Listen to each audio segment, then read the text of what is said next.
महाराष्ट्र में लगातार चुनाव से पहले सियासी खींचतान जारी है। ऐसे में सभी दल जनता को साधने के लिए हर संभव कोशिशें कर रहे हैं। महाविकास अघाड़ी हो या फिर महायुति, हर कोई अपना दाम आजमाना चाह रहा है।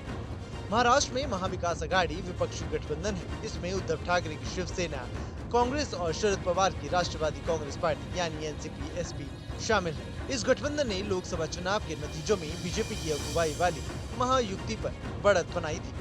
महायुति गठजोड़ में भारतीय जनता पार्टी, एकनाथ शिंदे की शिवसेना और अजित पवार की एनसीपी कांग्रेस शामिल है। लेकिन अब सवाल ये कि चुनाव आते आते सभी दल अब सियासी दांव भी खेल रहे हैं। इसी कड़ी में मुख्यमंत्री योगी आदित्यनाथ का एक नारा भी चलन में आ गया है, जिस पर कई सवाल भी खड़े हो रहे हैं, तो कई नेता अब इसके पक्ष में भी। योगी आदित्यनाथ ने एक रैली में बटेंगे तो कटेंगे वाला नारा दिया था, जिसको लेकर तमाम बीजेपी के दिग्गज नेताओं ने भी इस नारे को दोहराया।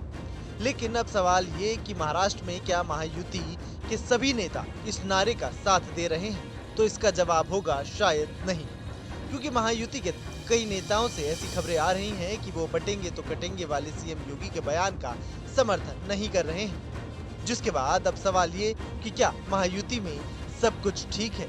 एक तरफ सीएम योगी ने नारा दिया बटेंगे तो कटेंगे, दूसरी तरफ पीएम मोदी का नारा चलन में आया कि एक है तो सेफ है। अब इसको लेकर महायुति में क्या कुछ चल रहा है, इस पर जरा नजर डालते हैं। बीजेपी के बड़े नेता अपनी रैली में इन नारों का इस्तेमाल कर रहे हैं, लेकिन महायुति में ऐसे भी दल हैं जो इन नारों का बिल्कुल भी इस्तेमाल नहीं कर रहे हैं। अभिजीत कामले की माने तो महायुति के बाकी सहयोगी और महाराष्ट्र बीजेपी के बीच में इसको लेकर सहमति नहीं है। हिंदुत्व का मुद्दा किस तरीके से सामने लाया जाए, इसको लेकर महायुति में अभी भी चर्चाएं। वही माना यह जा रहा है कि महायुति किस नारे के साथ और किस मुद्दों के साथ जनता के सामने जा रही है।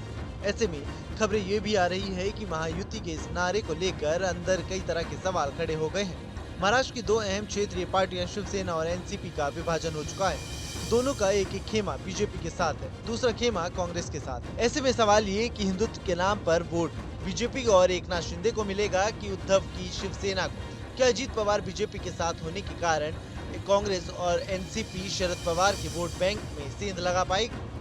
लोकसभा चुनाव के नतीजों के बाद केंद्र में भले ही बीजेपी की सरकार बन गई, उसके सहयोगी दल सरकार बनाने में भी कामयाब हो गए, लेकिन महाराष्ट्र में बीजेपी और उसके सहयोगी दल ने अच्छा प्रदर्शन नहीं किया था। लोकसभा चुनाव में महाराष्ट्र के हिस्से में 48 सीटें आती हैं। इन चुनाव में महाविकास अघाड़ी को 30 और महायुति गठबंधन को 17 सीटें मिली थी, यानी जनता ने अपना झुकाव महाविकास अघाड़ी की तरफ दिखाया था, जिसको लेकर महायुति यानी बीजेपी के सहयोगी दल की टेंशनें भी बढ़ गई थी।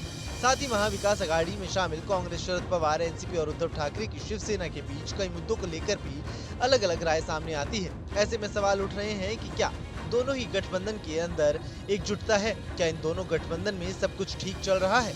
हालांकि ये तो जवाब आने वाले समय में मिलेगा, जहां जनता जाकर वोट करेगी और उसके बाद 23 नवंबर को तस्वीर साफ हो जाएगी कि आखिरकार जनता ने किसको सत्ता की चाबी दी है। Bureau report, news nation. News nation अब व्हाट्सएप पर खबरों के ताजा अपडेट के लिए न्यूज नेशन के इस क्यूआर कोड को स्कैन करें।